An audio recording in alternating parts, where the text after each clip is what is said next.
And I will introduce myself first. My name is Elisa Shargorodsky, and I am the chair of the Plastics Reduction Task Force at Weaver's Way. Um, I'm also a consultant for the co-op for several years, and I am the founder and CEO of Ecosystems. Uh, and right now, I just like to give a little quick update. We did roll out on Earth Day a reusable container program, the first of its kind at the co-op. Um, Last year, we sold 20,000 32-ounce soup containers in plastic, and we are making more opportunities for members and customers alike to use a non-plastic, non-disposable container. Currently that is in glass, so you can come to all 3 stores and you can purchase your soup now in a glass container that you can return. When you buy your soup, you pay a deposit on that container, and when you bring it back, you get your deposit back. So there's no waste made in the process. And so far in the past several weeks, we have used that program 125 times. And I'm really happy to say that we've had a much higher return rate than originally anticipated. I thought that maybe we would get a 20% return on those containers, but we've actually been able to harness a 40% return. So I just want to give props to all the community members who are currently supporting that program. The more people that we have coming and choosing the non-plastic option and also returning those, the more successful these programs are going to be. So we're really happy about that. And we're actually going to be rolling out a new plastic reduction option at the co-op every month for the entire year. The next program that we're looking to roll out will be probably hopefully by mid-June, and that's going to be in the prep food department. So in 2019, there had been 400,000 units of plastic that were generated at the co-op, and that's just one small grocery store. So if we think about this on a massive scale, it's pretty serious. But at the co-op, what we're doing is a lot of those prep foods that we were originally putting in the single-use plastic, now the customers will be able to buy those same product. We identified the top 5 sellers, and those items are going to be offered also in a non-disposable option, and Ecosystems will be managing those in a commercial facility. And we've worked with the health department to get all the variances needed to make sure that that process is flushed out and everything is legitimized and safe during COVID for that. So we're quite happy about that, and we really hope that everybody who is on this call, who shops at the co-op or is affiliated with other organizations, to please let them know about this program, because these programs definitely rely on the usage and the proper handling of our customers to make sure that they know what to do and how to bring them back to get their deposit back.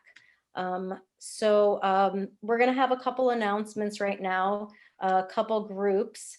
Let's see, is Marianne Duffy? I see her here. So we'll give Marianne the mic so she can make a quick intro for 5 minutes. Okay. So yeah, I'm Marianne Duffy, and I am the Research and Development Director of Ecosystems. Alyssa's been talking about that. ECO stands for Environmentally Conscious Habitat Organizations.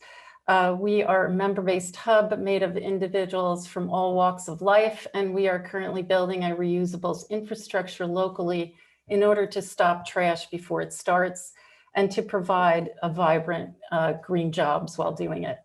I'm here to share a little bit of information about the new and promising bill that is in Congress. It is called the Break Free from Plastic Pollution Act of 2021, and it will address the pressing problem of overproduction of single-use plastic and single-use packaging with the teeth of legislation. We are all aware that metals and glass can be remelted and recycled an infinite number of times, and that most plastic can be recycled and reused 5 to 7 times.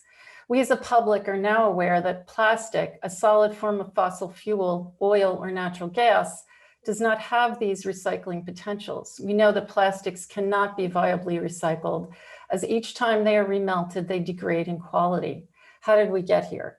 Well, in 1988, the American Chemistry Council, a virtual marketing arm of the fossil fuel plastic industry, created a plastic recycling resin code system, number 1 to 7, in order to convince the American and global public that plastic was precious and could be green.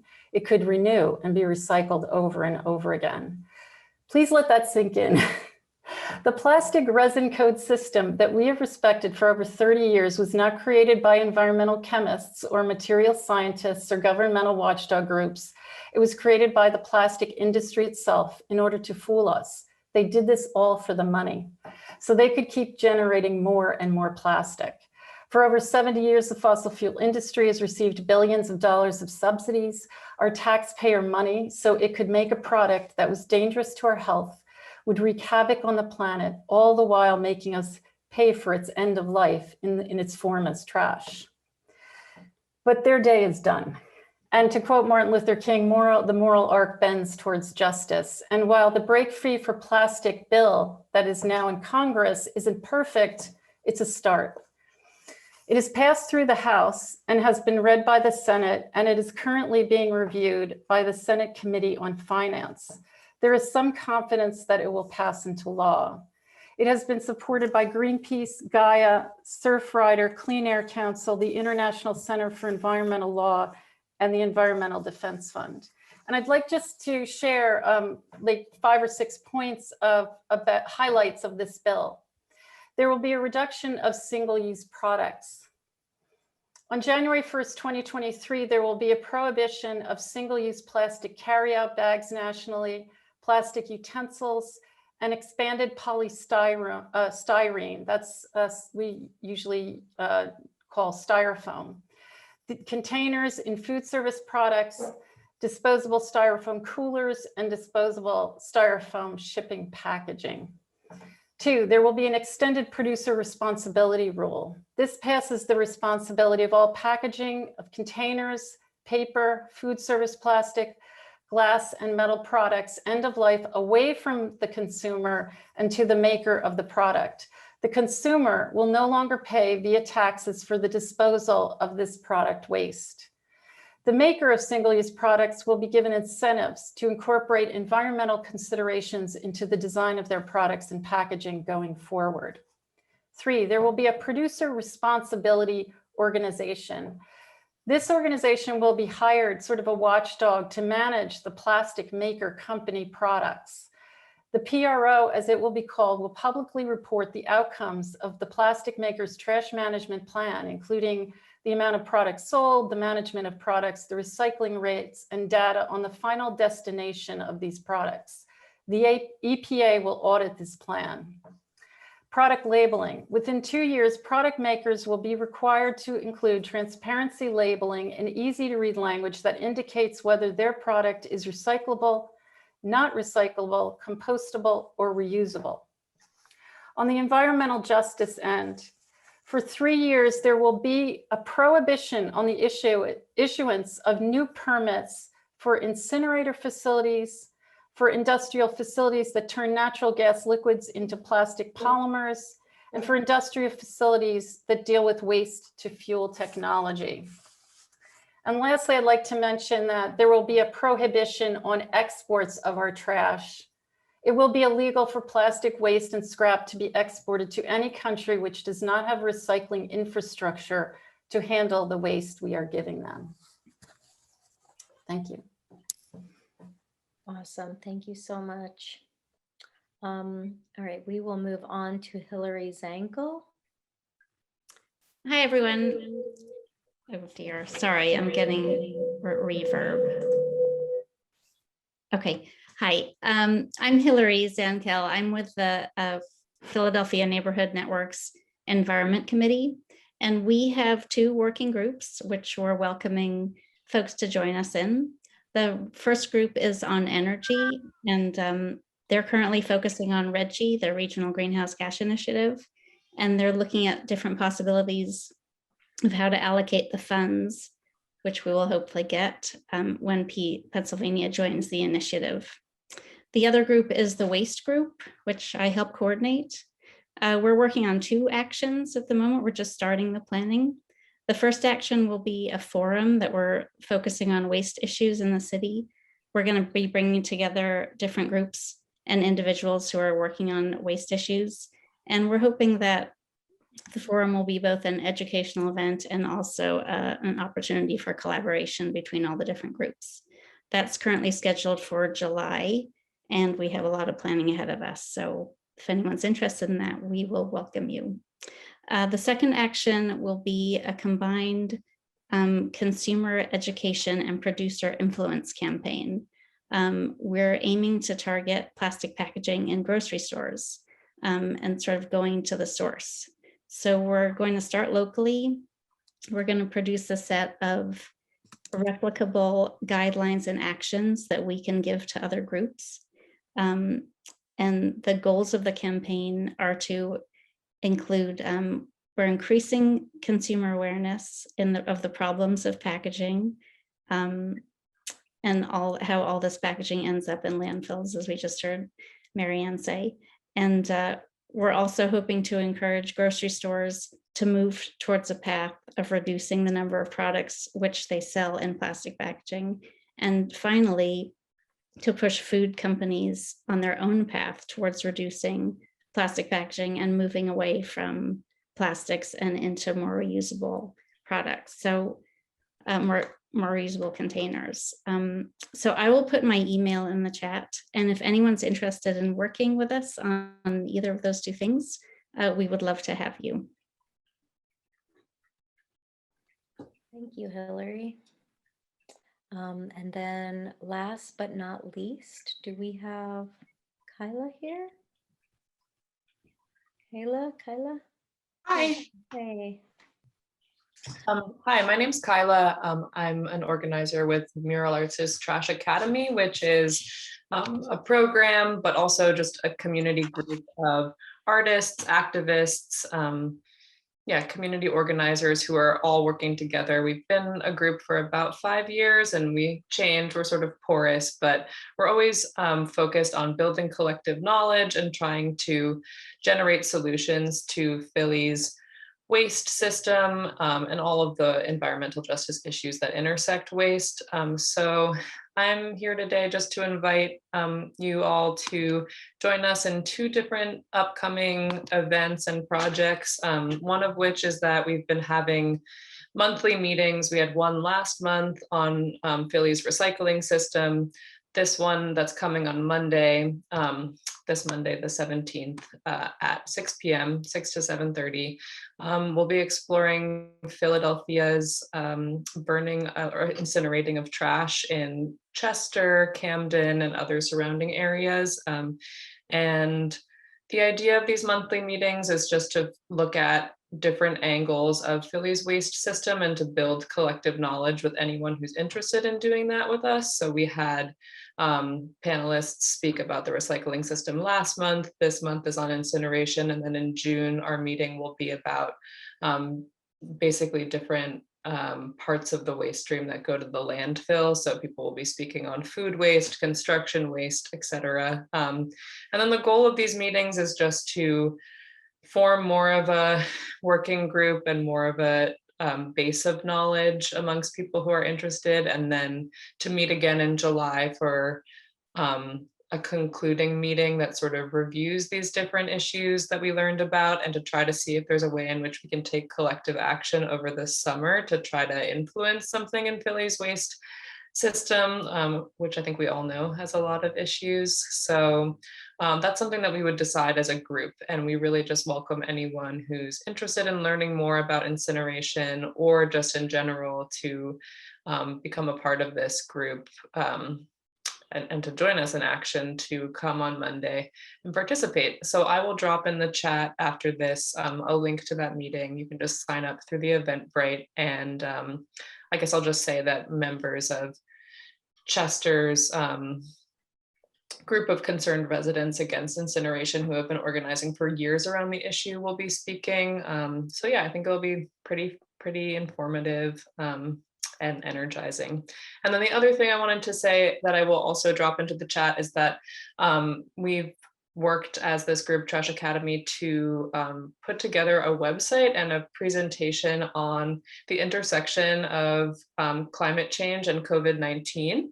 And so we have sort of created these, we've done this with a couple topics. We've created these things called implosions, which basically look at an issue related to trash from a number of different angles. So from the political to the economic to the historical, to the symbolic, the mythological, even like kind of just like looking at the different ways that we can study an issue. So we have a presentation that you can find on our website that's about plastic bags. We have one that's about toilet paper. And then we did this one on the larger, that kind of opened up the floor for us to do this project on climate change and COVID-19.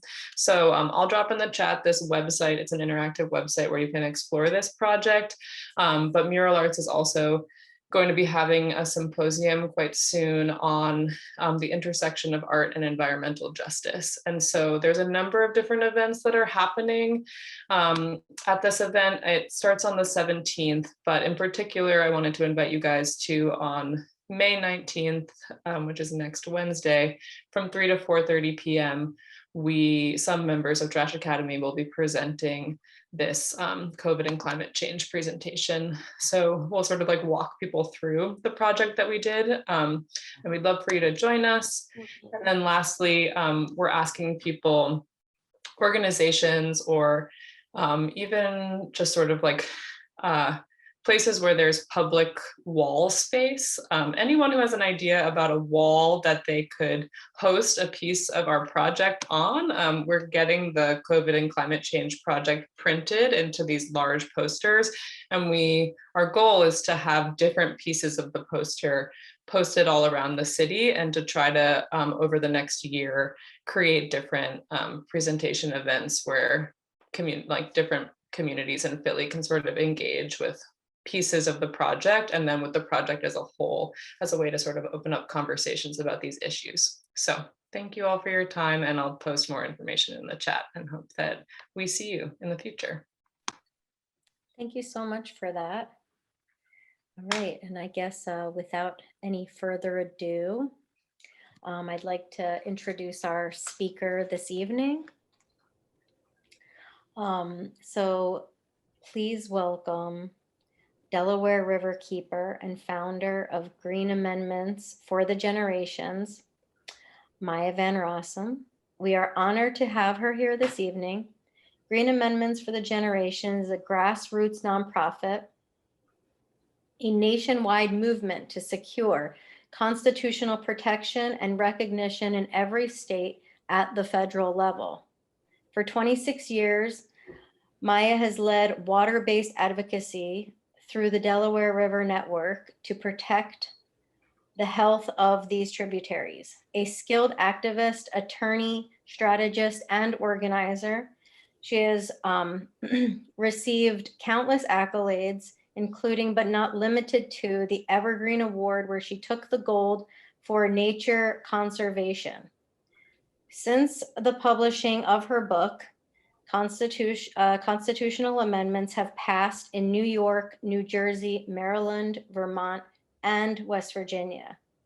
Please welcome Maya this evening, and thank you so much for joining us. Well, thank you so much for the opportunity. I really believe in the message I'm going to share tonight, and appreciate the opportunity to share it with people who genuinely, obviously care about the earth, and really in a very significant and hands-on way want to make a difference. The announcements were amazing. All the things that you all are doing are just so incredibly important, and such important parts of the solution, you know, to really making sure we are all more loving and caring of the earth, and therefore our communities and future generations. So I'm glad for the opportunity to share with you my hands-on approach, and hoping that you will also join this movement. So I am going to screen share, and there we go. Yes, I want that. So here we go. So you've already heard a little bit about who I am. I have had the honor for the last 26 years of serving as the Delaware Riverkeeper and leader of the 4-state organization, the Delaware Riverkeeper Network. And it's as an outgrowth of that work that I have now authored the book called The Green Amendment, which won that wonderful award that was kindly mentioned, and founded a new national movement called Green Amendments for the Generations. And Green Amendments for the Generations is really about inspiring states across the nation, and ultimately as a step 2 at the federal level, to follow a new path for environmental protection. And whenever I mention to people, whether they're environmentalists or not, about the need for a new path of environmental protection, inevitably the question comes up, why? Why do we need a new path? I mean, very literally, if you look in any state across our nation and you look nationwide, we have hundreds of thousands of environmental protection laws and regulations and policies and programs and agencies, all that are supposed to be dedicated to environmental protection. So how is it possible that there's space for something different? And how is it possible that we actually need something different in the face of all of this activity that's supposed to be focused on environmental protection?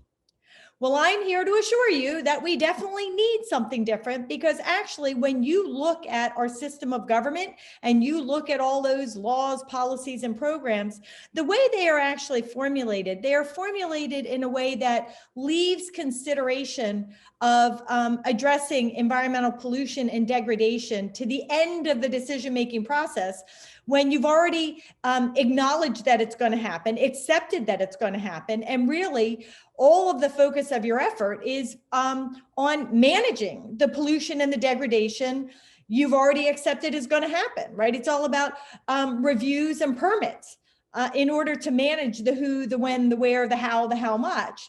The system of laws and government we have in place are not focused on preventing pollution and preventing degradation from day one of the decision-making process. This system of government very literally has environmental racism built into it, with communities of color and indigenous communities, immigrant and low-income communities consistently targeted for highly polluting industrial operations and environmentally degrading activities. And this targeting, this environmental racism, isn't happening in spite of the system of laws we have in place. It's actually happening because of those laws, because of how those laws are structured in a very literally systemic way that allows for and even encourages the targeting of marginalized communities. There are also a lot of gaps in the laws. There are a lot of things that aren't addressed. All too often, there's poor implementation of the laws that we do have on the books for any number of reasons. It might be lack of resources. It might be lack of political will. I don't care what the reason is. It's the reality that even good laws are not fully, fairly, properly implemented and enforced. And it's pretty easy to roll back the laws and the regulations that we do have on the books. And so inevitably, at one point or another, somebody gets into a position of political power and that doesn't appreciate or respect the need for environmental protection and quickly goes about the work of rolling back even the laws that we do have on the books, or ensuring that there's poor implementation of those laws. And so as a result, we have people across our nation that are drinking contaminated water, that are breathing contaminated air and being forced to live next to highly polluting industrial operations. We have people, we have families forced to live next to highly contaminated sites contaminated with a wealth of dangerous toxins. We, of course, are suffering a growing climate crisis, and communities across the nation, across the world, are increasingly suffering from the ravages of climate change. And it's not just the people who are being impacted by environmental pollution and degradation. Species of all kinds are being harmed as well.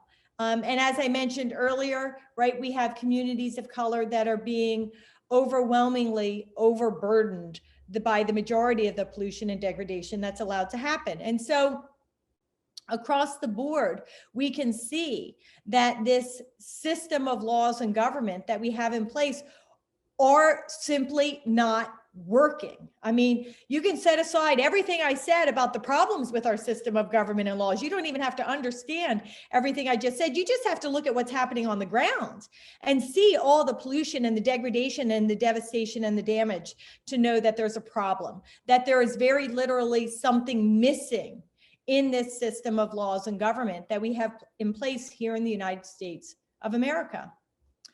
Well, there's a very smart gentleman, Senator Franklin Curry, who decades ago recognized what one of the most fundamentally important problems with the system of laws, at least here in the Commonwealth of Pennsylvania, was.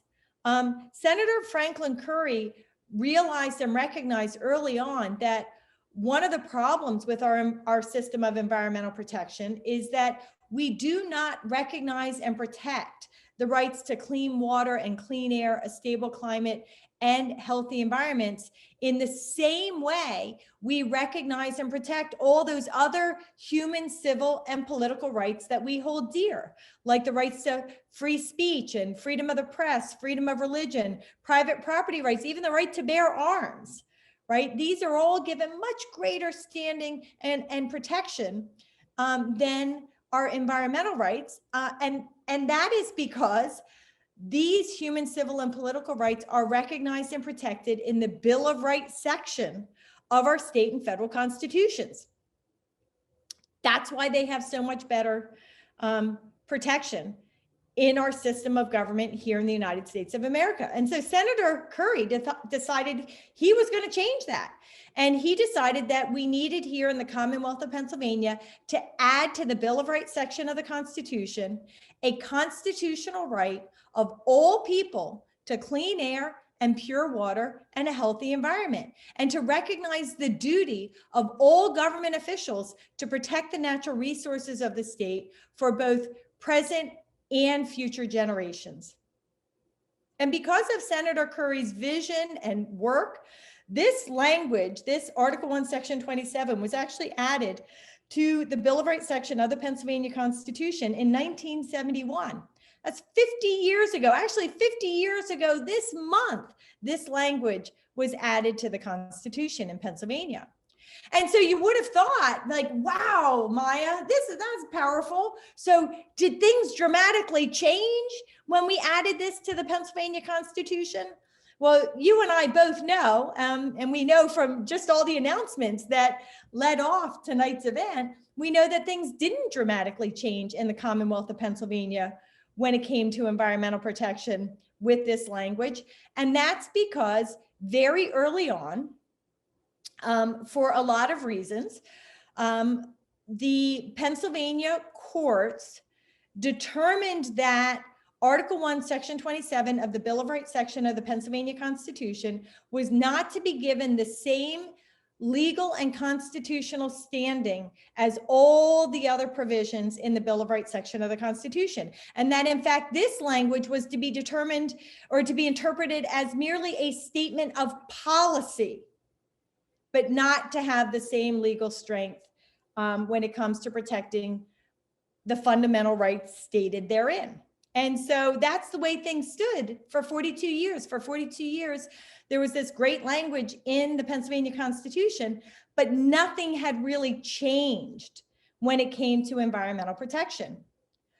During that 42 years, that's when drilling and fracking for gas from shale came to the Commonwealth of Pennsylvania, bringing with it all of its highly polluting industrial operations, bringing with it the deforestation and land transformation and devastation of the natural ecosystems of the Commonwealth of Pennsylvania in order to accommodate the industry, bringing with it water pollution of groundwater and surface water and even people's drinking water supplies, bringing with it air pollution and the release of climate changing emissions, most notably methane, as amongst others. And bringing with it the proliferation of infrastructure, pipelines and compressor stations and LNG export facilities, and much more. And given the state of the law in the Commonwealth of Pennsylvania, it was really pretty easy for the industry to have its way with Pennsylvania's environments and Pennsylvania's communities. But the industry still felt that they were too constrained in pursuing their devastating industrial operations. And they wanted to find a way to weaken the laws even further so that it could be even easier for them to advance their devastating operations. And so leaders from the industry very literally got together and wrote for themselves a piece of legislation that was actually passed by the Pennsylvania legislature in 2012. And when it was passed, was named Act 13.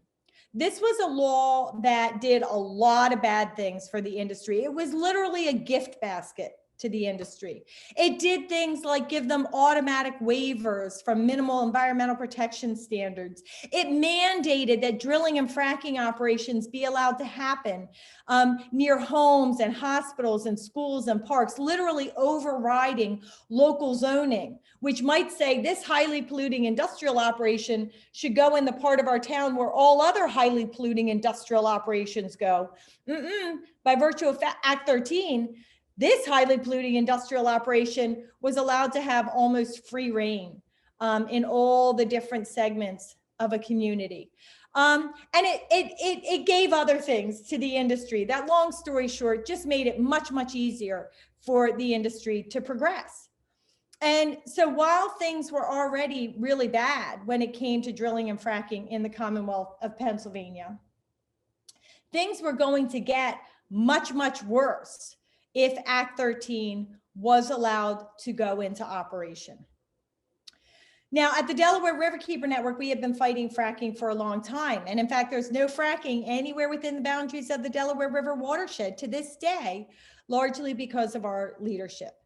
But we knew at the Delaware Riverkeeper Network, we know at the Delaware Riverkeeper Network, that drilling and fracking anywhere is bad for all of us everywhere. Right? So we just can't allow it to happen. We knew that we had a body of knowledge and a track record of success that we should use to help others outside of the watershed take on this industry. And we also knew that fracking advancing in any of our watershed states would amp up the pressure to remove the protections that we had fought so hard to secure for our watershed. So all the way around, it was a bad deal, and we needed to step in to take on Act 13.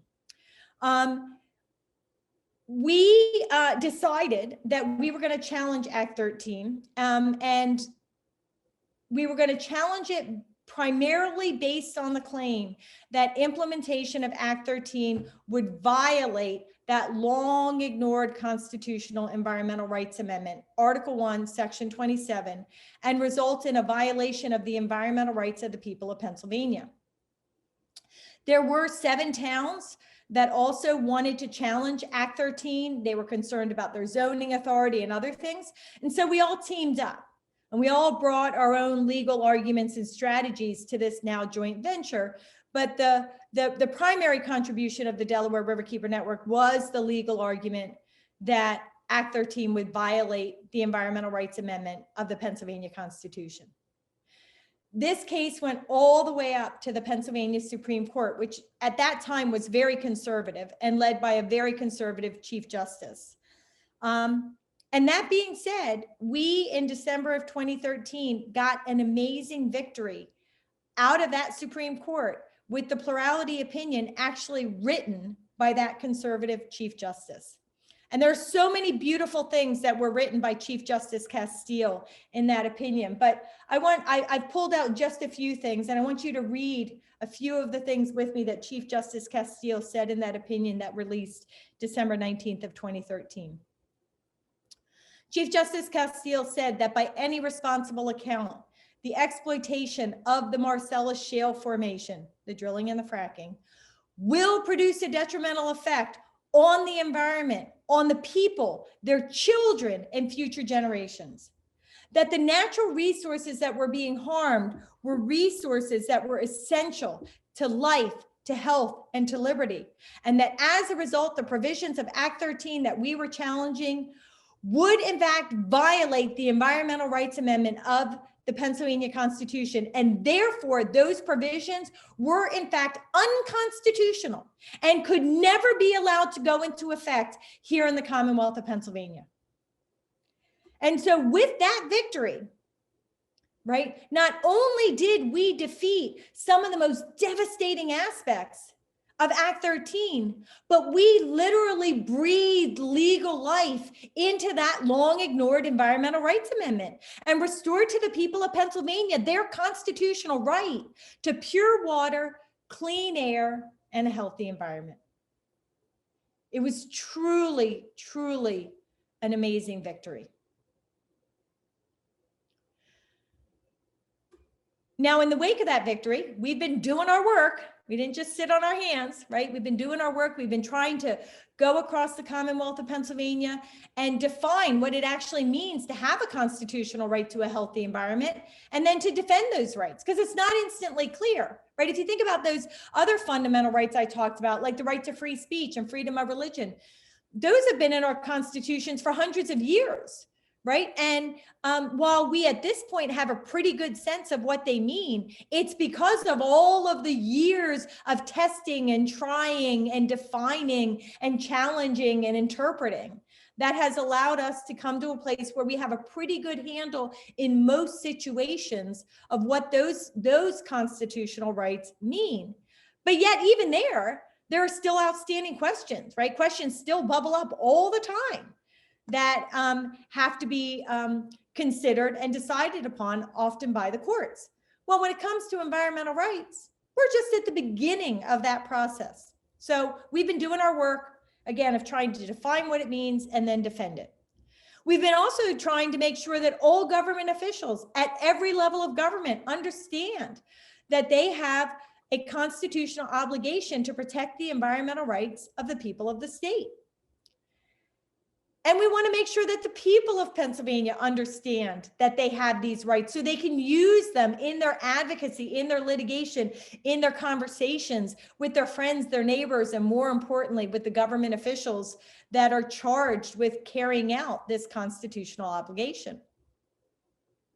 But as we, were going forth doing that work in the early years, and I was thinking more and more and more about the power and the importance of what we had accomplished with this victory, not just legally, but emotionally and intellectually for the people of Pennsylvania when it came to the environment and their environmental rights, I realized that there was more in this victory than just for the people of Pennsylvania, that there was a message for all people in all states across our nation.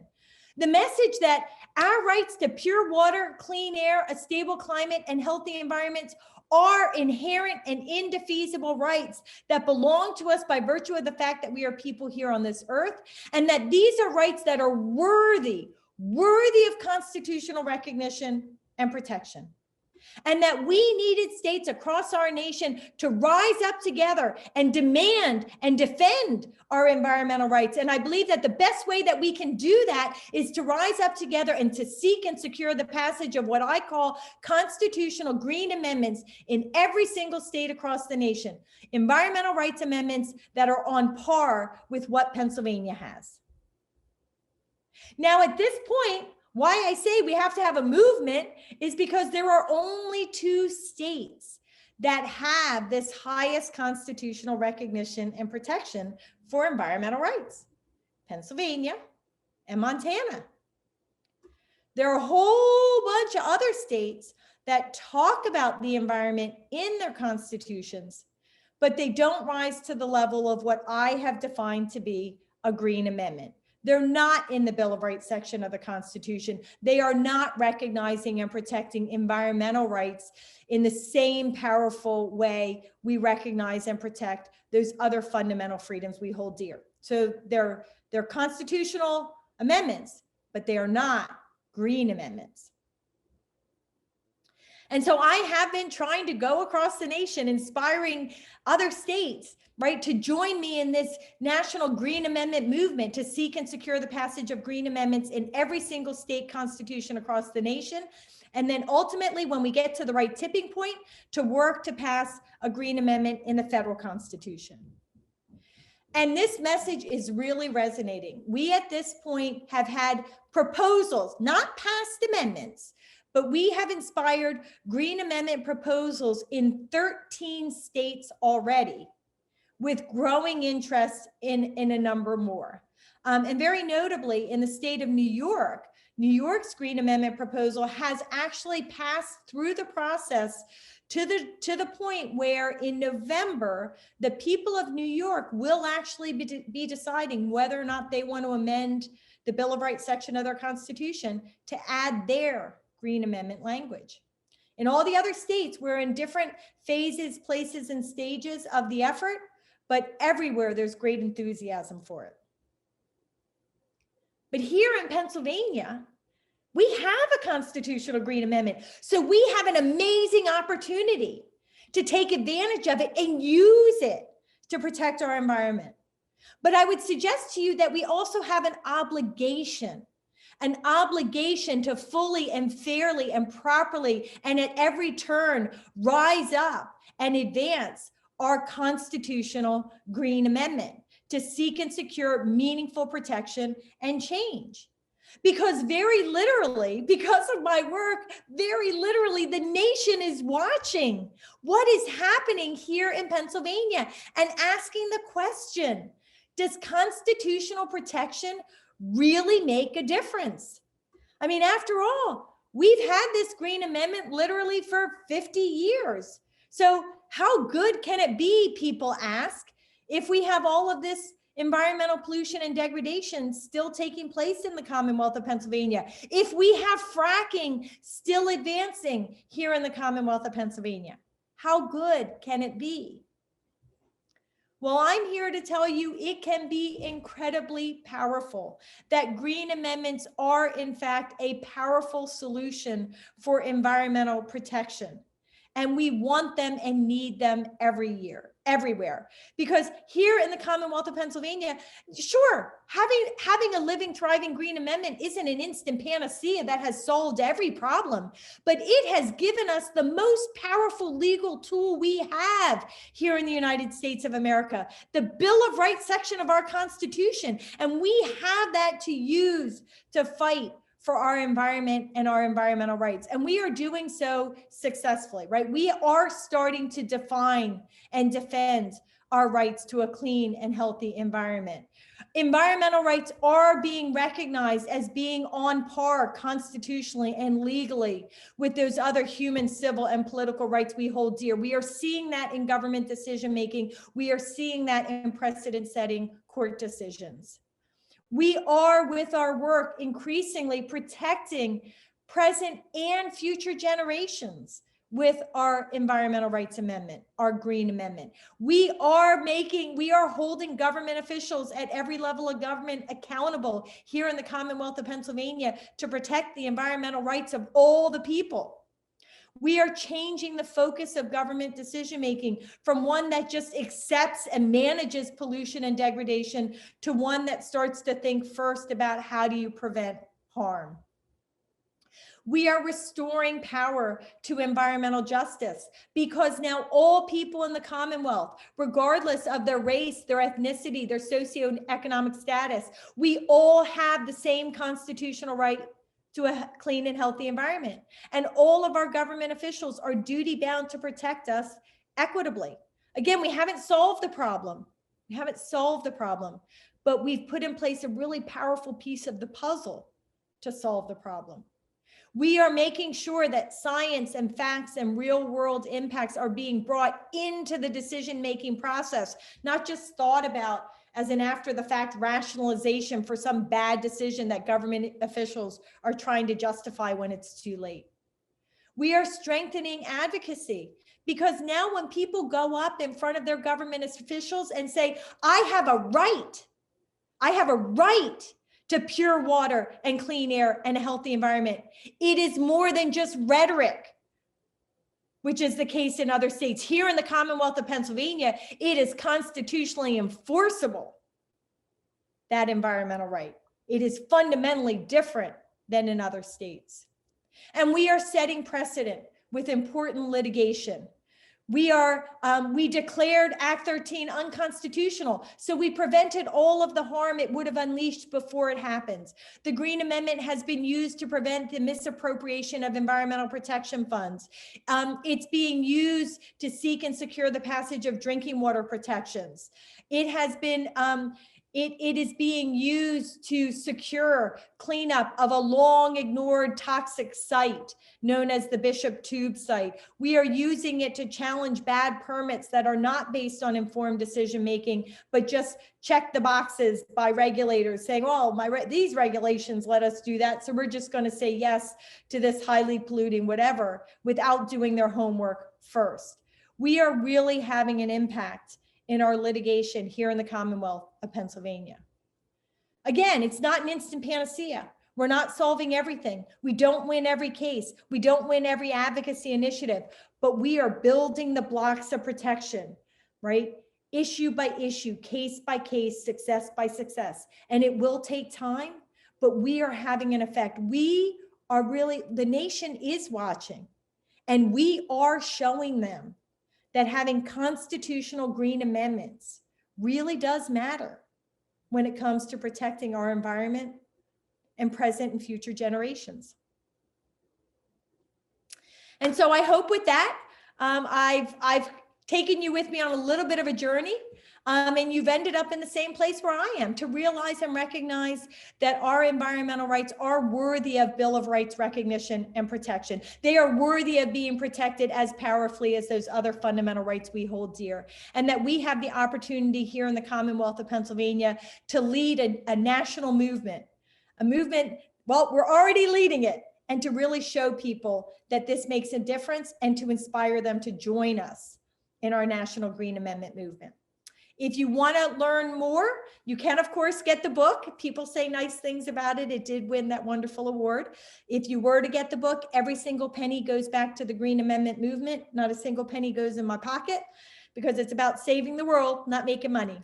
And we have a really robust website, www.forthegenerations.org.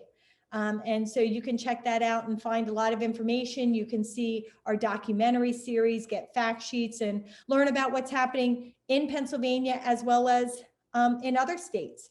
Notably next week, and I'm sure that Colleen will put it in the chat, we have a really great program with a key partner, the Better Path Coalition, where we're going to be viewing an interview I actually did with the Chief Justice about 2 years ago on his decision, that most powerful 2013 decision that breathed legal life into Pennsylvania's Green Amendment.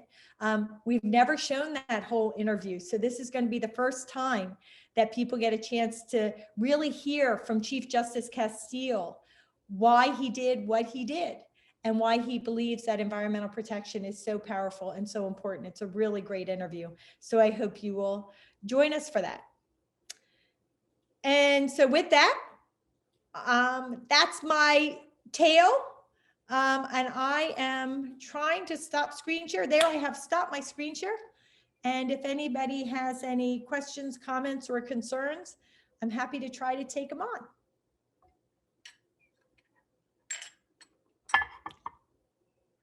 Oh, you're on mute, Elisa. I know. Thank you. Thank you so much. And thank you for joining us this evening. You are truly my hero. I just so appreciate the work that you do. And you're just an incredible person, and we're really lucky to have you here. I will pass the mic to Karen Melton, and she'll lead the next portion of this evening, which is the Q&A. We have submitted some questions preliminarily, and I also see some coming into the chat as well as the Q&A section on the page. It might be easiest if everybody who has questions enters them in the chat. That way, Karen doesn't have to toggle too much between the chat and the Q&A section. All right, I'm going to mute myself and I'll pass the mic to Karen. Thank you. Hi, Maya. Thank you. Thank you for a wonderful presentation.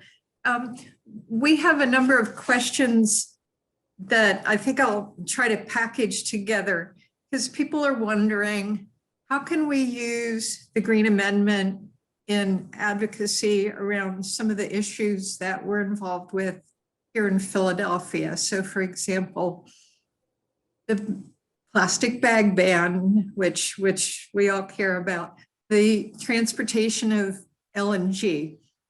through the city, whether by train or truck, and the incineration of trash to produce energy, which, you know, is there's a huge Covanta plant in Chester, Pennsylvania. Can you talk to us about how we might take advantage of the Green Amendment to try to tackle some of those issues, especially given that very few of us are lawyers? So, so there are two sort of entry points.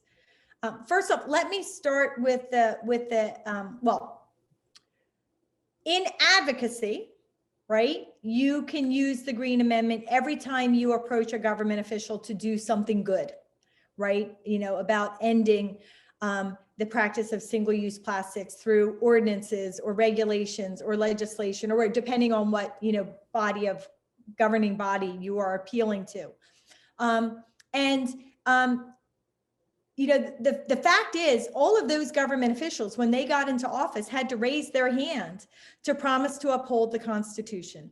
And it really is powerful and meaningful to remind them of their constitutional obligation. And particularly when you have a government official that is environmentally inclined, and you can really refer them to the Pennsylvania Environmental Rights Amendment, you can really help embolden people to take that extra step as a government official to do something better than they might otherwise do. So it really is powerful in advocacy, both advocating for stronger protections, and when a bad decision has been made and you're in that public comment process, really referring to the Environmental Rights Amendment. And to some degree, some people may say, well, that doesn't feel very satisfying, but I can tell you, I've seen it have an impact. I mean, just in Marple Township, in Delaware County, a quickly urbanizing area, the Pennsylvania Town Council was recently persuaded, in large part based on their constitutional obligation to protect environmental rights, to deny a development proposal for the last remaining significant woodland in the community. And it took a long time. That battle's been going on for a long time, but constant reference to and raising up the Environmental Rights Amendment ultimately had that powerful effect. So it does work in advocacy. It is true that when your advocacy fails, you do have to look for the legal hook to take it on in the courts if you want to progress further. That means that in your advocacy, you sort of had to make the case. And that means when your advocacy fails, you will have to find the legal resources. You either have to find an organization like the Delaware Riverkeeper Network, or an environmental law clinic, or a well-meaning attorney, or somebody with lots of bucks willing to hire an attorney. And that can be a hurdle. And so sometimes that can evade us, but oftentimes when one looks hard enough for an important precedent-setting case, you can find somebody who will step up and help you legally pursue it.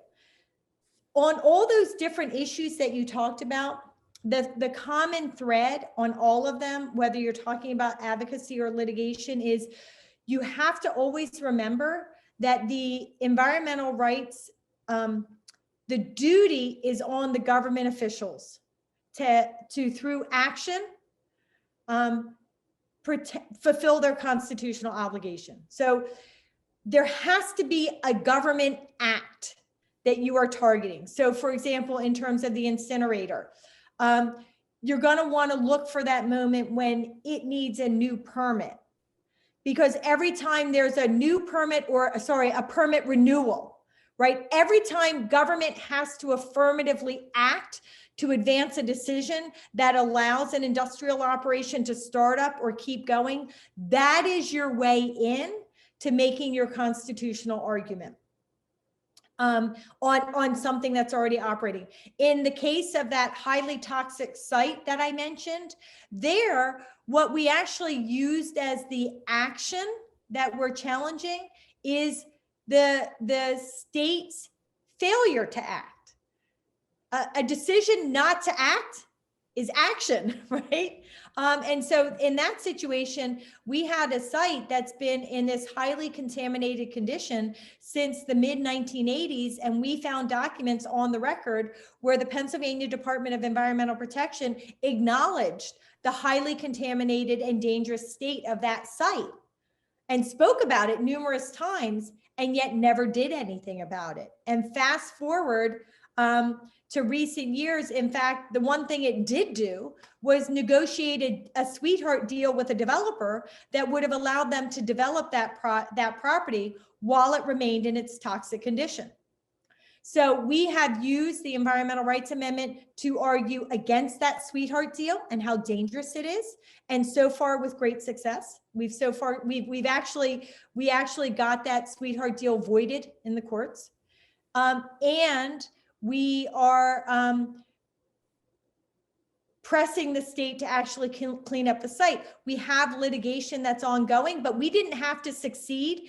The litigation hasn't concluded, and the state is already starting to act because they can see how wrong they are and how right we are. And the Environmental Rights Amendment is a fundamentally important part of our advocacy and now our litigation, right? So sometimes, you know, the wisdom of the argument is enough to spur them to act, whether or not you can make it into the courtroom.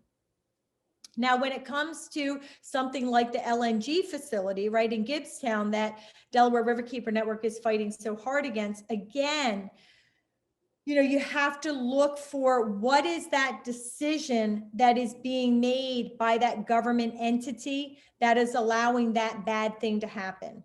One of the problems with LNG, with natural gas pipelines, is that the federal law gives most of the power to the federal agencies, notably the Federal Energy Regulatory Commission. And so in situations like that, our ability to actually use the Environmental Rights Amendment is severely curtailed and undermined, because by virtue of our, you know, our federal state structure, the federal law has really taken the power away from the states and given it to the federal government. And that is a reason why we need a federal green amendment as well, because there are times when there isn't a state action. All the power is in the federal government. And so we need to have a federal green amendment that's going to allow us to hold those federal bad actors accountable in those key moments. So again, you have like a wide array of issues, so I'm trying to answer it broadly. Every single one is going to have its own path, but advocacy, litigation, encouraging good action, fending off bad action, and grounding it all in the Environmental Rights Amendment is really powerful, and always looking for that state angle or that government angle, right? It's not just the state, right? City council is duty bound to protect the environmental rights of the people of the city. So just always remember that. Thank you. So many of us on this call are especially concerned about plastics. Could you talk about how plastics, how you see plastics impacting the Delaware River, and how that has what kinds of actions you've taken and would like for people like us to take? Well, so first off, your work for, you know, plastic ban bills and all, incredibly important, because you all know why, right? We have to stop, we have to get the plastics out of the system. And, you know, as long as people can do an easy grab and go, they will do an easy grab and go. So we really do need government to step up and make it harder and harder, or more and more costly, so that people are encouraged to make the right decision, which is very accessible, as we all know. You know, when it comes to the Delaware River, just and streams, the two big things that come to my mind, which you all know about, and I've seen some in the chat, really is like all the plastic waste that are in our tributary streams. I mean, you can go into, you know, a City of Philadelphia stream. I have some pictures, you know, with a whole tree behind me. It's just a tree of plastic crap. other trash, but mainly plastic trash just hanging off, because when the waters rise and all the trash that has washed off of the streets, right, with the stormwater runoff, makes its way into the stream system.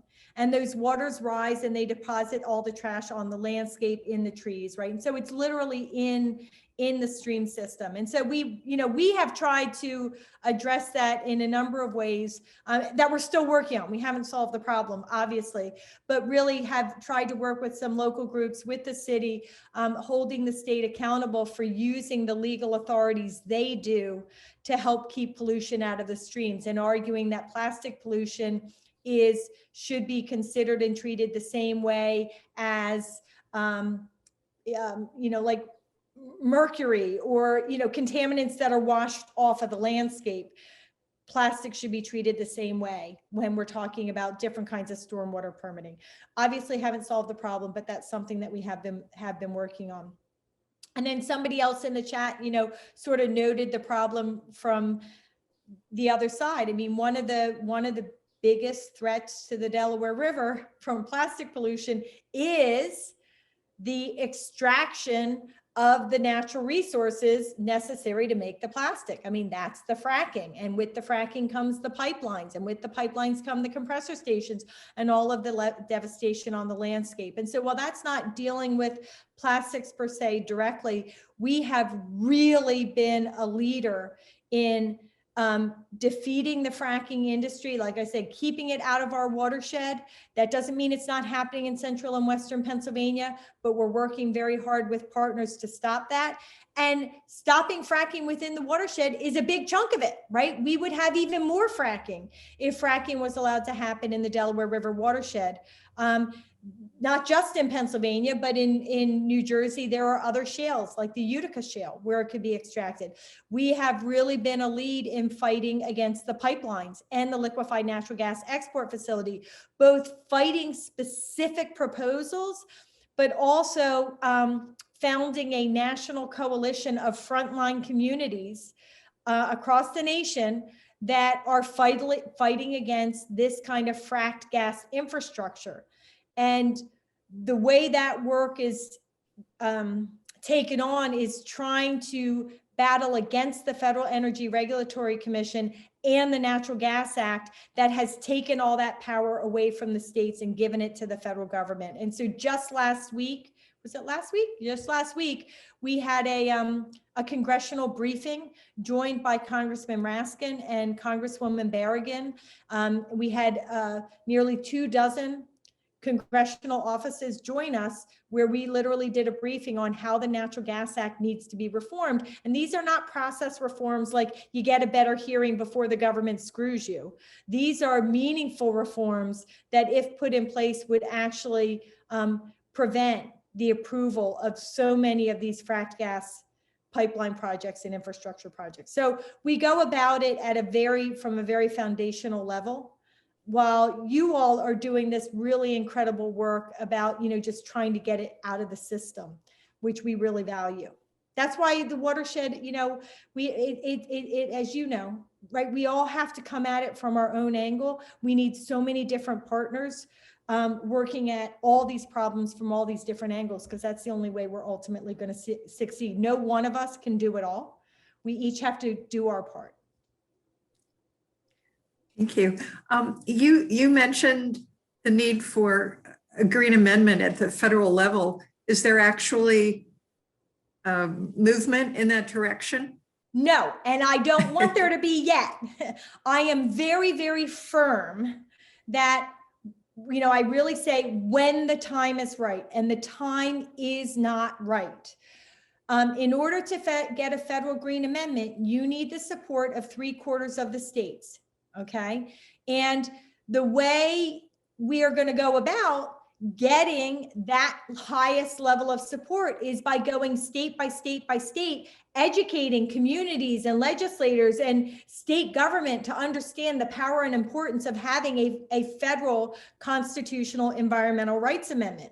So strategically, what better way to do that education effort than go state by state by state, getting green amendments in every single state across the nation? Because you are not only undertaking the education, but doing it in a way where people are actually acting upon it, getting their state green amendment so they can see the power and the benefits of this approach to environmental protection, which poises them psychologically to be ready to support a federal green amendment.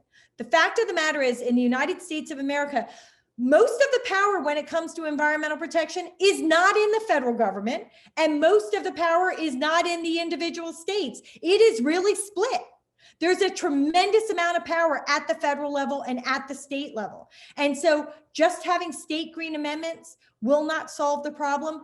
Just having a federal green amendment will not solve the problem. We need both of them.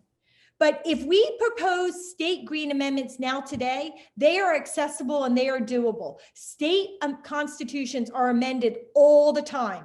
People can access their government officials. They can be part of the process. They can make it happen. And so when we seek and secure state green amendments, we are really pursuing a very achievable goal and success that will yield incredibly important protections for the environment at the state level. And then again, we're also laying the foundation so that when the time comes, these states are all going to be poised to support a federal green amendment. But I think that everybody can agree with me. If we were to pose a federal green amendment now, it would fail. Hands down.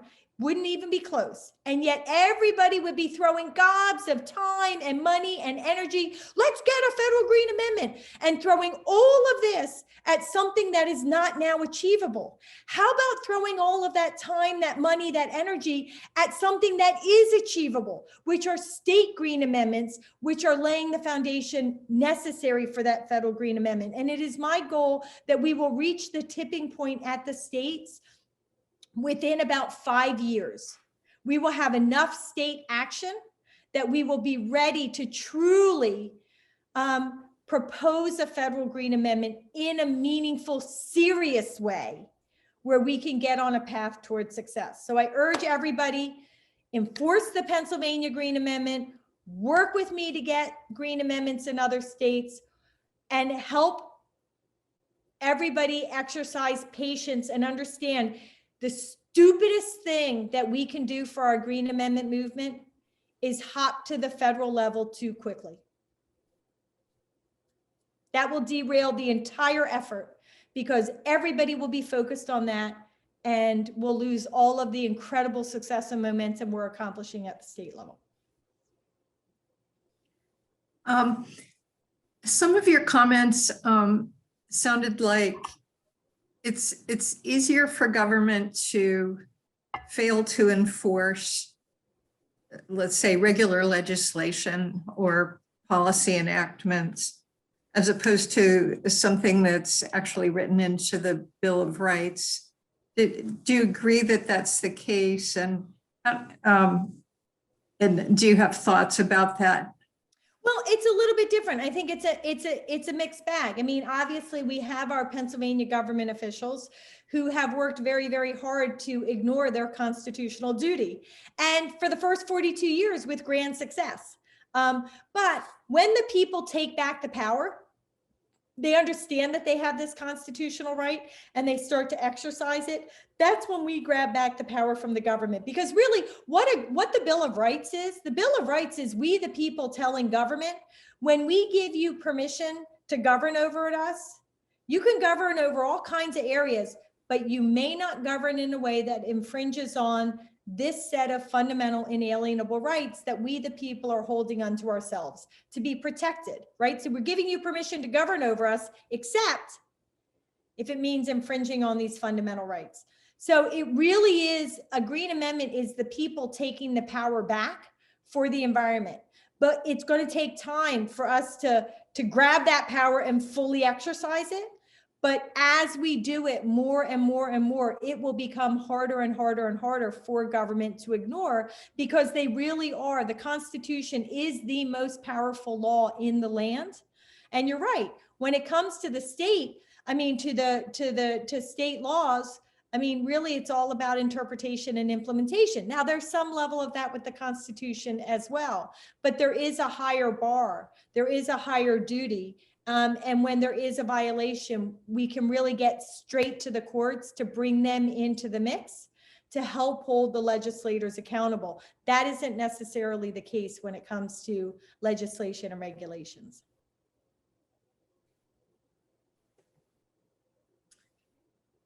Thank you. I don't know if you have thoughts about the Break Free from Plastic Pollution Act that was discussed in one of our announcements. Is that, are you familiar with that bill? I'm not. Okay. So I don't have an opinion other than my guess is it's probably pretty good. But I don't know. And I didn't hear the announcement because I have a family situation going on. Okay. Well, here's one of the more pressing questions. Someone heard that Abby Hoffman was involved in river work and wonders if you ever got a chance to work with him. I did not. He was very involved in the in Delaware River issues before the Delaware Riverkeeper Network was founded.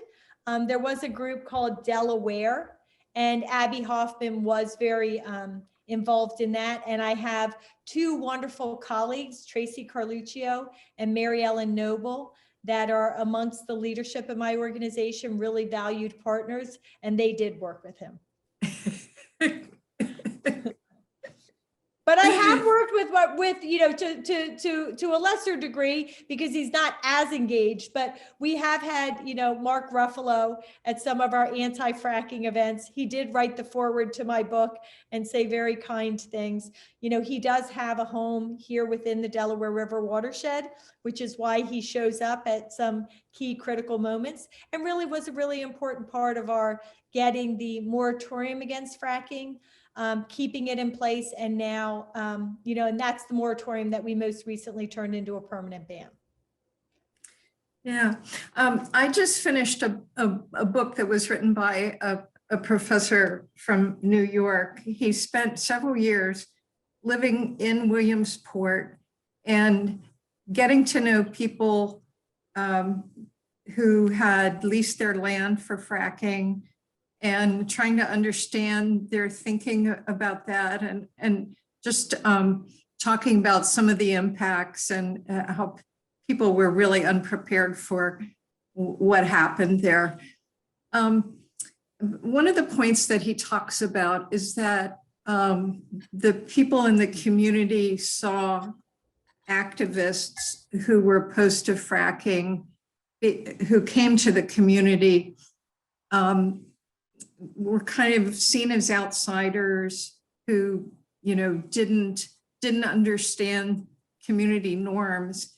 And even though oftentimes the issues that those people were raising were exactly the same list of issues that activists were raising, they were deeply concerned not to be seen as activists, because they really felt that that those people were, you know, didn't reflect community norms.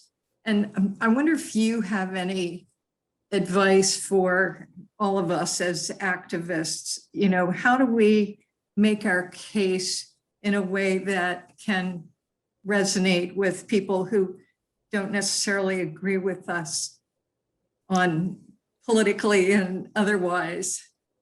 So one thing you just brought to the forefront of my mind when you said that, that I just want to highlight, you know, one of the things that's so powerful about Environmental Rights Amendment is, you know, there are many, many people within their own communities that are hesitant to step up and stand up and speak for the environment. They deeply want to. They're deeply concerned about the forest that's about to be cut, or the stream that they loved to enjoy that they're learning is contaminated, or any number of issues. But, you know, there is a level of fear about stepping up and being called a tree hugger or a fish lover and suffering, you know, the insults and the assaults that get hurled as a strategy to try to get people to sit down and shut up. And one of the interesting things that I really like to highlight for people when you have an environmental rights amendment is no longer, when you get up now to advocate for the environment in your community where you have a green amendment, no longer can you just be set aside as a tree hugger or a fish lover, because now you are somebody in the state who is rising up to demand and defend a constitutional right. You're not rising up for the trees and the fishes and the whatever's, you're rising up for the Constitution. And that is psychologically very, very empowering for people. And it actually can change the frame and the nature of the conversation and how people frame their advocacy, because they're talking about a constitutional right, not just about clean water, clean air, and healthy environment. So I just want to highlight that. When it comes to environmental activism, when it comes to all social activism, it is very difficult. So a couple of things. First off, yes, you do always want to think about who your audience is, and you do want to try to speak with them and engage them in a way that you think genuinely, authentically think through being mindful, will help advance the conversation or the cause. You're not those people. You're not going to wear their hat. You're not going to know for absolute, you're not going to be absolutely sure it's right. But if you genuinely are mindful and you genuinely try, that's the best that you can do. Number one. Number two, everywhere I go, including my own town, I'm called an outsider. I'm told, we don't want to hear from the outsider. You're not blah, blah, blah. Look, there is to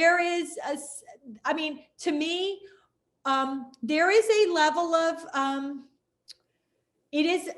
there is a level of truth to that, in that it can be easier for people to hear from their own friends and neighbors. But I don't ever view that as a reason for me to be forced into silence or forced out of the community, or to not be an active part of the effort. I have something important to contribute. All activists who have knowledge have something important to contribute.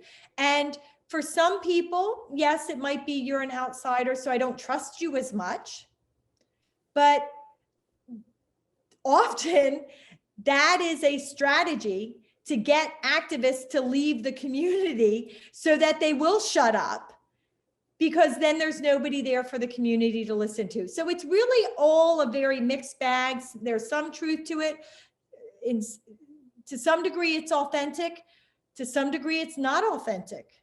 It's, and just all I can tell people is, if you have a truth and you have a goal and you are rising up for what is right and just for the earth and for communities, even when people say things like that to you, all you can do and should do is your best. And if somebody's going to view you as an outsider, you can try to be mindful in how you talk to them. You can try, but there is a very good likelihood, if they view you that way, they will always view you that way. And you just have to be emotionally okay with that and understand that you have an important contribution and continue to make your best efforts to contribute it. I also say that, I often have people either say to me or tell me that I should say to others, you should testify this way.